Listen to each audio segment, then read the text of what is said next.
کو معطل کیا جائے جو 20 سال کے لیے رینیو کر دیا گیا۔ اسی طرح کہ الیکٹرک کا فورنزک آڈٹ ہوگا تو اس کے نتیجے کے اندر لوگ ملک کے دیگر آئی پی پیز کو بھول جائیں گے۔ ابھی بھی ٹرانسمیشن اور ڈسٹریبیوشن کے جو لاسز ہیں اس کے اندر کہ الیکٹرک ملک کے دیگر آئی پی پیز کے مقابلے میں اور سرکاری جو ادارے کام کر رہے ہیں بجلی مہیا کرنے کے اس کے مقابلے میں ٹرانسمیشن اور ڈسٹریبیوشن لاس کہ الیکٹرک کا سب سے زیادہ ہے، 15% اس کا ڈسٹریبیوشن لاس ہے۔ لیکن اس پورے عرصے میں نجکاری کے بعد سے لے کر آج تک 2005 سے لے کر آج 2024 ہو گئے کہ الیکٹرک نے نہ ہی جنریشن کے اندر اضافہ کیا، وہی بوسیدہ پلانٹ ہیں جس کے نتیجے کے اندر مہنگی ترین بجلی ہے اور ڈسٹریبیوشن اور ٹرانسمیشن کا نظام وہ بھی بوسیدہ ہے۔ تانبے کے تار بیچ دیے گئے، اس کے بھی پیسے بنا لیے گئے اور 54 ارب روپے کلو بیک ہے۔ اسی طرح سوئی سدرن گیس کے 177 ارب روپے ہیں جو کہ الیکٹرک کو ادا کرنا ہے۔ لیکن اس سب کے باوجود حکومتی نوازشات کے الیکٹرک پر جاری ہیں۔ وہ کہ الیکٹرک کہ جس کو 1.5 ارب روپے جب یہ کے ایس سی تھا اور سرکاری تحویل میں تھا تو اس کو 1.5 ارب روپے سے سبسڈی دی جاتی تھی، آج اس کی سبسڈی 174 ارب روپے اس کی سبسڈی بن چکی ہے۔ اس کے صارفین کی تعداد 18 لاکھ سے 38 لاکھ ہو گئی ہے، یعنی 100% سے بھی زائد صارفین کا اضافہ ہوا ہے۔ لیکن اس کے پیداواری یونٹس 19% پیداواری یونٹس کے اندر کمی ہوئی ہے۔ ظاہری بات ہے اس سارے کا خمیازہ کون بھگت رہا ہے؟ اس سب کا خمیازہ کراچی کے 3.5 کروڑ عوام بھگت رہے ہیں۔ لیکن یہ ظلم اب نہیں چلے گا۔ جماعت اسلامی بجلی کے بھاری بلوں کے حوالے سے پورے پاکستان میں جماعت اسلامی نے بیداری پیدا کی ہے۔ عوام پریشان ہیں اور عوام اس بات کی جانب متوجہ ہو رہے ہیں، اس بات کی جانب متوجہ ہیں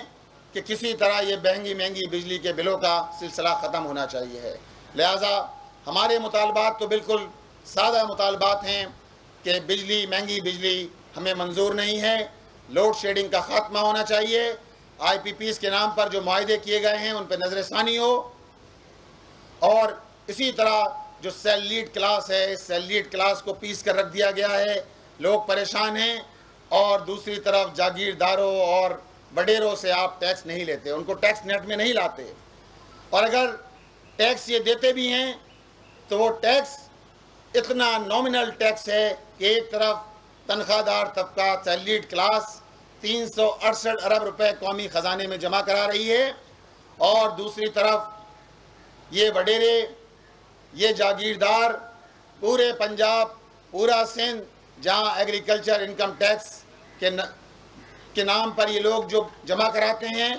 بجٹ کے اندر، جو قومی خزانے کے اندر جمع کراتے ہیں، اور جو آن ریکارڈ موجود ہے وہ 9.25 ارب روپے سے زائد کی رقم نہیں ہے۔ اب آپ دیکھیے ایک طرف 368 ارب روپے اور ایک طرف 9.25 ارب روپے، یہ شاہ خرچیاں ختم ہونا چاہیے ہیں، اور ان حکمرانوں کی جو مراعات ہیں، فری پیٹرول، فری بجلی، اور اسی طرح ان کو جو پروٹوکولز حاصل ہیں، اگر ان کے یہ پروٹوکولز ختم کر دیے جائیں، اگر یہ اپنی بڑی گاڑیوں سے چھوٹی گاڑیوں پر آ جائیں تو اس کے نتیجے کے اندر عوام کو 1500 ارب روپے کا ریلیف مل سکتا ہے۔ یہ وہ پورا منظرنامہ ہے جس کے اندر جماعت اسلامی عوام کے حق کی آواز لے کر کھڑی ہوئی ہے، اور ہم نے کل بھی یہ اعلان کیا تھا، ہمارا یہ دھرنا الحمدللہ جاری ہے، اور ہمارے پاس سارے آپشنز موجود ہیں۔ کوئی یہ خیال نہ کرے کہ ہم یہاں آ کر بیٹھے ہیں، کچھ چیزیں ہوتی ہیں اور اس کے بعد ہم یہاں سے چلے جاتے ہیں اور پھر اگلے دن دوبارہ جو ہے وہ سلسلہ ہوتا ہے۔ ہمارے پاس آپشن موجود ہیں